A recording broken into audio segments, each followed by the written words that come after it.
Hello Cowboys Nation, welcome to another video, and without further ado, let's get to another round of news from America's team. Players on the hot seat as Cowboys head into training camp. Next Monday, July 21st, the Dallas Cowboys will begin training camp and start prepping for the 2025 NFL season. Like every other team in the league, the Cowboys will at some point have to call some players into the coaching room and give them the news that they did not make the 53-man roster. With that said, and camp starting in less than 5 days, I wanted to dive into a few players who might be on the hot seat. You can agree to disagree, that is fine. Deuce Vaughn. Once a fun story is now a sad reality. In 2 seasons and just 14 games, 0 starts, Vaughn has just 110 yards on 40 attempts, and that doesn't help him.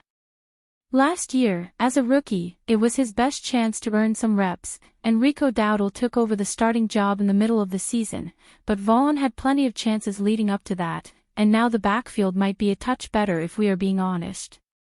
A few weeks ago, new Cowboys head coach Brian Schottenheimer said he's liked the cross-training in the off-season program. Vaughn was part of it, but it won't work. They just have too many bodies to try and keep on the roster for it to work. For a guy who is second all-time in Kansas State football rushing yards, attempts, and 100-yard games, sometimes when you get to the next level it just does not pan out.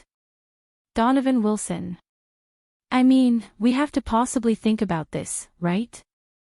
Wilson, a former 6th-round pick turned reliable starter, became a fan favorite for his hard-hitting, downhill style.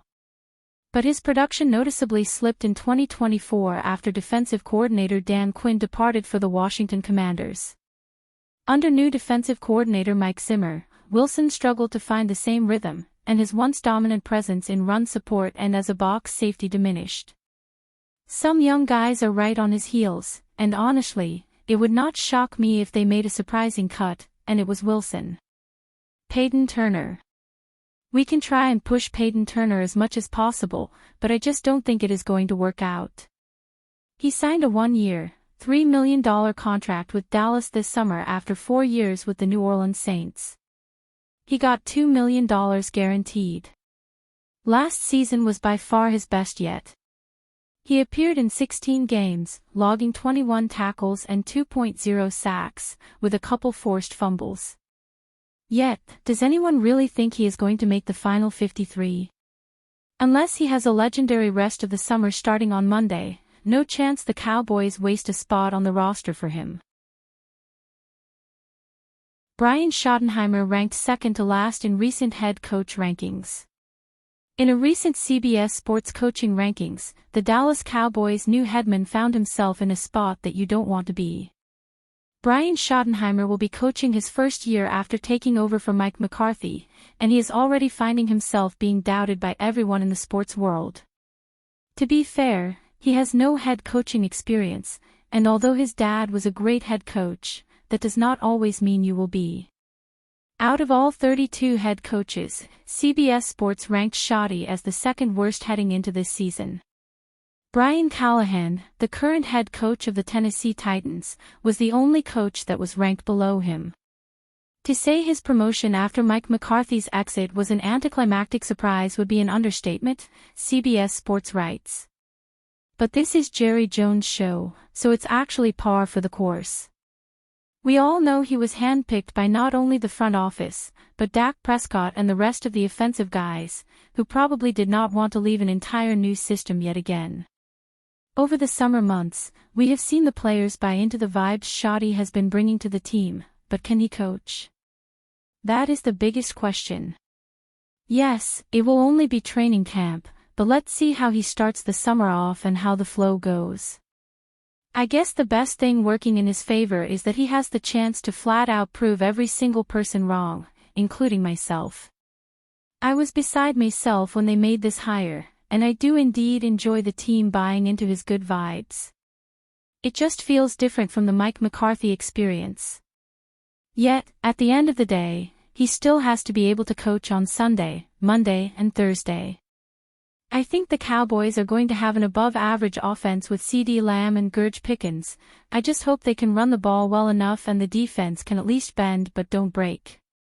I am worried about that side of the ball a tad bit more, but until Shoddy can prove to everyone he can coach, he will get doubted every single week. He will get his chance on the national stage in the first game of the NFL season against the defending Super Bowl champions. You want to make a statement, it does not get any better than that.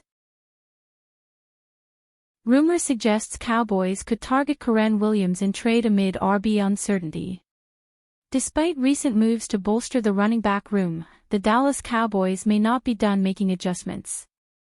According to NFL insiders, the team has been urged to pursue a trade for Los Angeles Rams running back Kyren Williams, one of the league's most productive backs in 2023. The Cowboys recently signed Miles Sanders and Javonte Williams, and also selected Jaden Blue and Phil Mafah in the NFL draft. However, none of those names have truly excited analysts or the fan base. Sanders is coming off a disappointing stint with Carolina, averaging just 3.3 yards per carry last season. Javonte Williams, while promising early in his career, has struggled to regain form after a serious knee injury. Meanwhile, Blue and Mafah are unproven rookies, and it remains to be seen how they'll adjust to the NFL level. This uncertainty has sparked speculation that Dallas may look for a more proven and explosive option. That's where Kyren Williams enters the picture. A 2022 fifth-round pick out of Notre Dame, Williams broke out in 2023, rushing for over 1,100 yards and 12 touchdowns, becoming the Rams' most dynamic back since Todd Gurley. While the Rams are not actively shopping Williams, some believe they could consider a deal, especially with the team entering a transition phase and lacking long-term cap flexibility. Los Angeles has seen this movie before. They gave Gurley a major extension only to watch injuries derail his career. The franchise could be hesitant to commit significant money again at the position. Williams is extension eligible in 2025 and might command a sizable deal if he repeats his performance. While Williams himself has shown no signs of discontent and has reportedly been working hard this offseason, sources suggest his status is not untouchable. Given the Rams' history of bold roster moves, including trading out of the first round in the most recent draft, nothing can be ruled out. If Dallas is truly serious about re-establishing a dominant ground game, Kyren Williams may be the missing piece.